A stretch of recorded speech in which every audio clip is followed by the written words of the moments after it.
Dans la suite d'Hunter x Hunter, Cheadle recrute Leorio pour rejoindre les Zodiacs. Jin, quant à lui, devient le numéro 2 du groupe de Beyond. De son côté, Misaistom convainc Kurapika de les rallier en lui livrant enfin sa cible, le prince Tseriednish, détenteur des derniers yeux écarlates.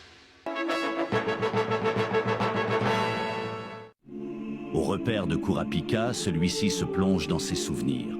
Il se remémore le chemin tortueux et sanglant qu'il a dû emprunter pour recouvrer les yeux écarlates actuellement en sa possession. Désormais, sa quête est sur le point d'être terminée. Il fait face à l'identité de celui qui détient les toutes dernières paires.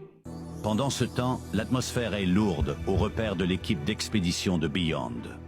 Le scepticisme règne parmi les spécialistes rassemblés quant à la légitimité de Jin à s'imposer comme le second de Beyond. Lorsque deux mercenaires décident de contester son autorité par la force, Jin étouffe le conflit dans l'œuf avec une méthode déconcertante. Il leur offre une somme d'argent colossale. Un échange transactionnel validé par le silence de Pariston qui confirme n'avoir aucune objection à cette prise de pouvoir. Au siège de l'association des Hunters, le téléphone sonne. C'est Leorio qui contacte Kurapika, alors en déplacement aux côtés de Misaistom. L'inquiétude de Kurapika se porte immédiatement sur Gon, mais Leorio se veut rassurant sur son état de santé actuel.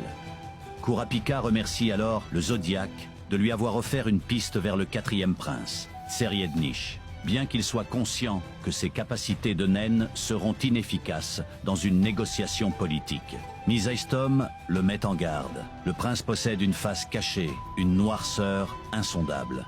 Une menace que Kurapika balaie d'un revers de main, affirmant avoir déjà côtoyé des monstres dissimulés sous une apparence humaine. Loin de ces intrigues, Gon tente de concentrer son flux d'aura.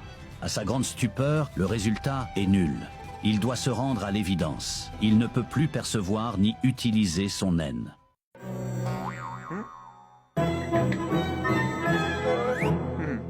Ailleurs, Jin expose à l'élite de l'expédition la réalité brutale qui les attend. Il détaille l'existence des 5 menaces, des fléaux dont la dangerosité surpasse de loin celle des fourmis chimères. Il précise que des victimes des entités AI et Papou ont déjà été retrouvées dans le monde connu, suggérant qu'une 6e menace pourrait être à l'œuvre. Face à l'incompréhension de l'équipe sur la nécessité de ces voyages, Jin retrace l'histoire tragique des tentatives passées. Chaque grande nation a convoité une ressource divine, gardée par une calamité. La fédération de Begueros cherchait la pierre inépuisable dans les montagnes escarpées, au nord-est du lac Mobius, territoire de Papou. Les États-Unis de Saerta, en quête de la panacée, ont franchi la ville labyrinthe de Brion au nord du lac. La confédération d'Ochima désirait le riz de longévité allant dans les marais de Hellbell au sud-est. Quant à la République de Minbo, assistée par l'association des Hunters pour trouver la Trinité, mère de tous les liquides, elle s'est heurtée à la forme de vie gazeuse AI. Jin révèle alors un secret d'État. L'ancien président Isaac Netero a lui-même exploré ce continent gigantesque lors d'une expédition non officielle, accompagné de la Hunter Line hors d'œuvre et de Zig Zoldyck. Son fils Beyond, guidé par une soif de découverte aveugle, a mené sa propre expédition avec le roi de Kukanyu pour trouver la plante alchimique Métallion. Ce fut un échec absolu en ramenant un mal pire que la mort, la maladie Zobae.